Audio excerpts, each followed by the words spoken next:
থাকে না যে হেল্পলেস লাগতেছে, অনেক অনেক হেল্পলেস লাগতেছে। আমি আসলে মানে মন চাইতেছে আজকে আমি ব্যাংককে চলে যাই, বিকজ কালকে রাতে আমি মানে গত রাতে আমি ঘুমাইছি 4টার পরে, আর আমি যখন ঘুমাইছি আমি নিজেও অসুস্থ ছিলাম। তো আমি টেনশনে আমি অসুস্থ হয়ে যাচ্ছি আপু, বিকজ ব্যাংককে চিকিৎসা করানো, আবার বার্মনঘাট একটা র্যাঙ্কিংয়ে 1-এ আছে এখন। বার্মনঘাট হচ্ছে মানে পুরো এশিয়ার মধ্যে র্যাঙ্কিংয়ে 1 আছে। বার্মনঘাটের মতো একটা হসপিটালে ট্রিটমেন্ট করানো আপু অনেক কস্টলি, আপু অনেক কস্টলি, মানে যারা না জানে চিন্তাও করতে পারবে না। 2 নাম্বার হচ্ছে, তারপরেও যদি আমার হাজব্যান্ডের মানে মানে কোনো একটুখানি উন্নতি হতো তাও মানে ভাল লাগতো, বাট উন্নতি তো হচ্ছে না, মানে আরও একটা একটা করে সমস্যা। তো যাই হোক, আমি কালকে রাতে গত রাতে আমি ঘুমাইছি 4:30টার দিকে। তো আমি ঘুমানোর সময় চেক করে, মানে আমার সাথে নার্সদের সাথে আমার একটা গ্রুপ আছে, সেখানে আমি যখন বাংলাদেশে থাকি সেখানে সারাক্ষণ আপডেট দেখতে পাই।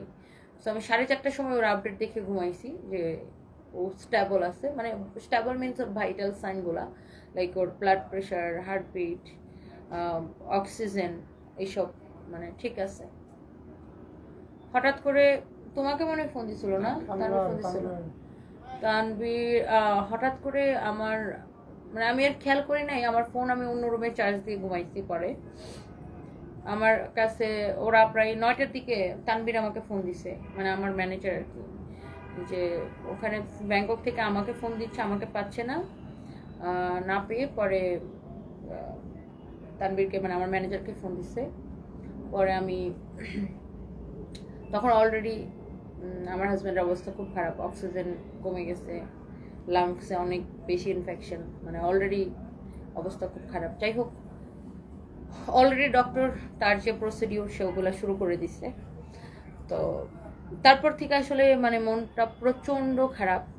মানে একটু যদি মনে করেন যে একটা আশা পাই যে না ঠিক আছে, মনে হয় এই ভালো হবে, এই ভালো হবে, এই ভালো হবে, তখনই মনে করেন আরেকটা মানে আরেক স্টেপ পিছায় যাই। মানে এখনো লাংসে অনেক বেশি ইনফেকশন, লাংসে অনেক পানি। সো আজকে মনে হয় না যাওয়া হবে। কোথায়? হ্যাঁ অবশ্যই যাওয়া হবে, যাবে অবশ্যই যাব। যাই হোক, সো সবাই দোয়া করবেন, কি বলবো, মানে অনেক হেল্পলেস লাগে। তারপরেও আল্লাহর যা করে সেটাই মেনে নিতে হবে, বা সেটাই আমরা মানুষ হিসেবে তো আমাদের আর কিছু করার নেই। আল্লাহ যেটা করবে সেটা নিশ্চয়ই মানে তিনি ভালো জানেন। কাঁচা গোল্লা খাইতে আমার জীবনে গোল্লা হয়ে কাঁচা গোল্লা হয়ে গেছে, না করে যাব।